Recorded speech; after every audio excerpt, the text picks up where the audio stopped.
Assalamualaikum warahmatullahi wabarakatuh.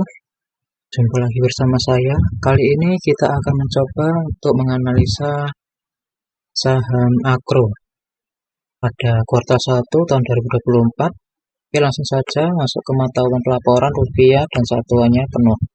Oke, langsung masuk ke laporan laba bersihnya, laba ruginya.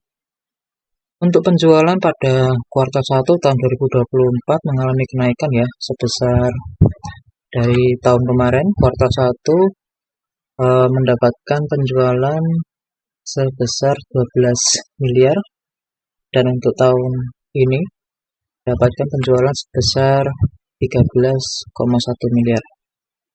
Ini cukup meningkat sebesar 5 miliar. Oke, untuk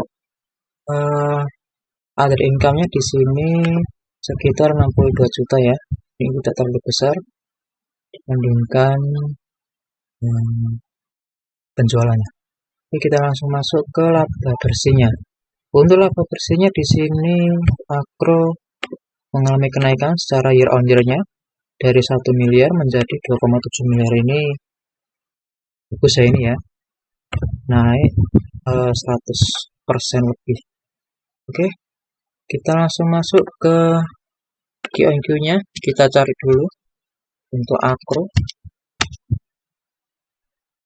Untuk Akro tahun 2023 kuartal 4, Akro memperoleh laba bersih sekitar 1 miliar ya. Oke, secara year on year maupun Q on Q-nya perusahaan Akro ini mengalami kenaikan ya. Oke, sekarang kita lihat untuk pergerakan harga sahamnya untuk Akro. Oke, untuk Akro di sini dengan kenaikan laba bersihnya secara Q on Q maupun year on year-nya naik, ini direspon ya oleh market dengan kenaikan sebesar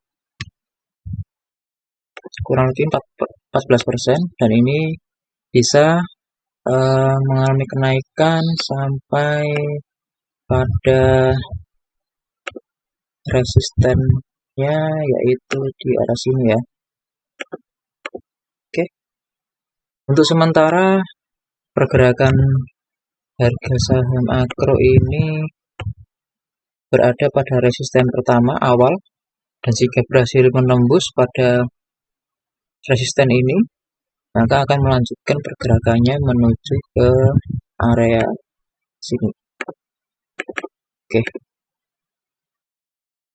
Oke, kita lanjut. Untuk perusahaan Fire Alpha Energy Investama dengan mata uang pelaporan rupiah dan satuan penuh. Oke, langsung kita masuk ke bagian laporan laba ruginya. Pada penjualan tahun 2024 kuartal 1 ini mengalami kenaikan cukup pesat ya, dari 58 miliar menjadi 162 miliar. Naik sebesar 100% lebih ya, kan hampir 200% ya. Oke, kita lihat sekarang untuk under income-nya di sini tidak cukup signifikan untuk under income-nya, dan untuk beban lainnya ini juga lumayan besar. Oke, nggak apa-apa.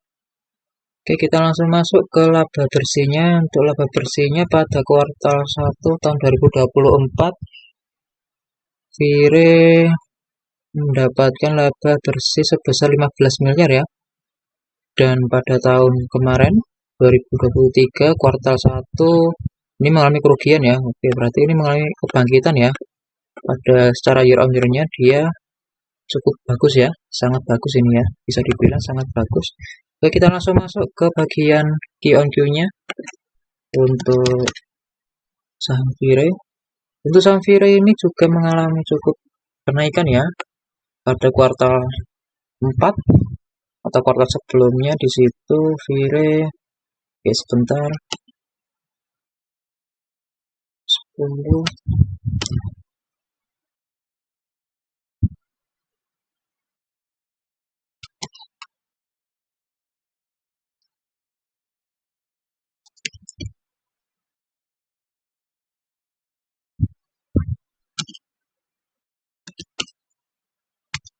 Oke, ini mengalami cukup kenaikan juga ya, yakni sebesar kurang lebih 12 miliar ya. Oke, dari untuk kuartal sebelumnya ini sempat mengalami kerugian sebesar 12 miliar secara akumulatifnya. Pada kuartal 4 ini berhasil mengecil ya kerugiannya.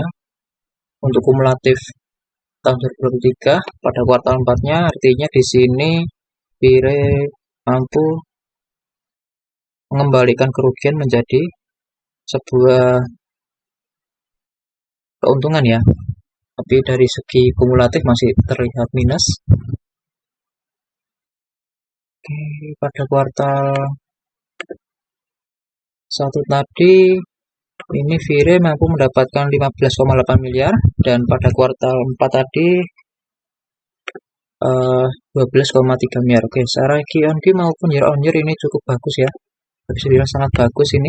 Oke, langsung kita masuk ke bagian pergerakan harga sahamnya. Kita cek.